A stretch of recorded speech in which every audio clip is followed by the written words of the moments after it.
Om Niat ingsun semeti kanthi sumi manah saiti ngabekti Gusti kang muping dumati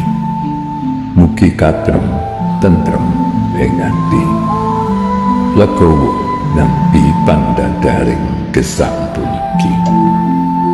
kegiatan sun setyo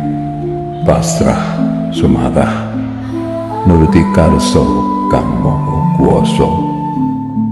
ngedohi awon nglampahi kabecikan duh Gusti kang maha agung paringan pitedah